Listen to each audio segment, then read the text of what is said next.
বিলাসীপাৰাৰ বয়জেৰ আলগা তৃতীয় খণ্ড তথা ২২৯ নং বুথ কমিটিৰ হিতাধিকাৰীসকলৰ মাজত নিয়মীয়াকৈ ফৰ্ম বিতৰণ হোৱা বুলি হিতাধিকাৰীসকলৰ লগতে বয়জেৰ আলগা আঞ্চলিক আমচুৰ সভাপতি আবু বক্কাৰ ছিদ্দিকে সাংবাদিকৰ আগত জানিবলৈ দিয়ে। বগৰীবাৰীৰ পৰা হাছেন আলী জৈতাৰৰ ৰিপৰ্ট, অৰুণোদয় আছাম।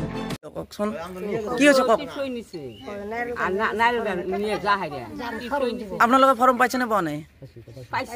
পাইছে। এতিয়া কিবা অভিযোগ আছে নেকি আপোনালোকৰ? কোনো অভিযোগ নাই।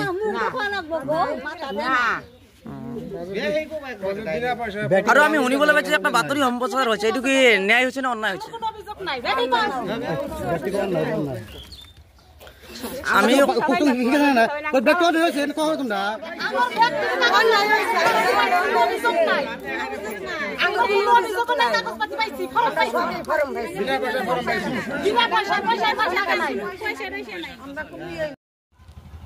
প্রথমে আপনার পরিচয়টা দিব। মোর নাম আমার নাম আসাদুল্লাহ সরকার, ঘর বয়ালগা পার্ট 3, বুথ নম্বর 229। কি হয়েছিল কালকা যেটা নাইলগা অভিযোগ দিছে 229 নাম্বার মহিলা দুটা নাম আছে, জানে না অন্য মাসে ফাঁকি ঝুঁকিরা নিয়ে গেছে, জানে না। আজকে যেমন সেই লোক না ফর্ম পাইছে, পাইয়া আপনাদের সামনে তুলে ধরলো। আর বক্কার যেমন 229-এর মেম্বার, সিলেকশন বডির মেম্বার, বক্কার 1 টাকাও নেয় না। আর নিজে বাড়িতে জেরেক্স মেশিন আছে, আমরা সবাই জেরেক্স টেরেক্স করি, কত শুন পয়সা দেই, কত শুন দিই না, ও চায়ও না, গরিব মানুষের উপকারী করে। আর 229-এর যেটা অরুণোদয়ের যেটা মহিলা করে যেটা বেদবা মানুষ, বিকলাঙ্গ, সবই কি আর একটা নামও বাদ পারেনি, সবই কি দিছে। টাকা নলোয়া কই দিছিলেন? টাকাও না নাই। কালি যেহেতু বাতরি ওলাইছে, এটা কি মিছা নে ভিত্তিহীন নাকি? একবারে মিছা, সরাসরি মিছা। বক্কার নামে যারা বাতিল করছে একবারে সরাসরি মিছা। ঠিক আছে। নমস্কাৰ সাংবাদিক বন্ধুসকল, আপোনালোকক আজি এইকাৰণে মতা হৈছিল যে বয়জেলগা তৃতীয় খণ্ড গাঁৱৰ 229 নং বুথেৰ 229 নং বুথেৰ অৰুণোদয় বাছনি কমিটিৰ সদস্য আছিলোঁ তথা আৰু বয়জেলগা আঞ্চলিক আমচুৰ সভাপতি।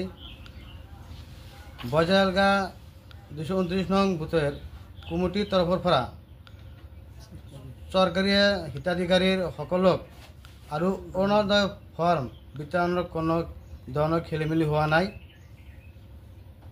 তথা অনিয়মো হোৱা নাই। আপোনালোকক হিতাধিকাৰীসকলৰ পৰা শুনি ল'ব পাৰে। বয়জেলা পাৰ্ট 3, মই 229 নম্বৰ বুথ নম্বৰ অৰুণোদয়ৰ সিলেকশন কমিটি আছিলোঁ। আসসালামু আলাইকুম, নমস্কাৰ সাংবাদিক বন্ধু বা দাদাসকলক মোৰ ফালৰ পৰা ধন্যবাদ জ্ঞাপন কৰিছোঁ। আজি আপোনালোকক এইকাৰণে মতা হৈছে যে মোৰ বিৰুদ্ধে অভিযোগ উত্থাপিত হৈছে যে মই অৰুণোদয়ৰ দিয়া নাম ধন সংগ্ৰহ কৰাৰ লৈ অভিযোগ উত্থাপিত হৈছে। এয়া ভিত্তিহীন আৰু মিছা কথা। মই যিকেইটাক দিছোঁ সিহঁতৰ পৰা মই এটকাও লোৱা নাই। আৰু যদি প্ৰমাণ দিব পাৰে, জীৱনৰ ৰাজহুৱা জীৱন মই ত্যাগ কৰিম। আৰু যদি আৰু কিবা আগতে মই আইনত যি ব্যৱস্থা লয় মই মানি ল'ম। লগতে যিকেইজন মোৰ বিৰুদ্ধে অভিযোগ উত্থাপিত কৰিছে সেইকেইজন মানুহৰ কেইজনৰ বিৰুদ্ধে MGNৰেগাৰ কামত দুৰ্নীতি কৰি টকা আত্মসাৎ কৰিছে, তেখেতৰ বিৰুদ্ধে মই সমষ্টি জিলাত মই অভিযোগ দাখিল কৰিছোঁ। তাৰ পিছৰ পৰাই মোৰ বিৰুদ্ধে ষড়যন্ত্ৰ কৰি আছে। বিশ্বাস নহ'লে মই অভিযোগ দাখিল কৰা প্ৰমাণপত্ৰ আপোনালোক দেখাব পাৰিম। এতিয়া মোক সিহঁতে নানান ধৰণে বহুত কথা পাতে, নানান ধৰণৰ কথা কয় আৰু বাবুকি দিয়ে। কিছুদিনমান আগতে সেই ৰাস্তাৰ যিবিলাক দুৰ্নীতি আছিল মেজিষ্ট্ৰেট আহি তদন্ত কৰি গৈছে, সেইকাৰণে মোক ফচোৱা হৈছে। মই অৰুণোদয়ৰ নামত এটকাও লোৱা নাই আৰু মই অকলে বাছনি কমিটিত নাই আৰু 7জন আছে, তেখেতক কি কৰিছে মই গম নাপাওঁ। এইখিনিয়ে মোৰ মন্তব্য। হয়, আৰু আপোনাৰ নামত এটা বাতৰি সংগ্ৰহ হৈছিলে, কিয় হৈছিলে এইটো?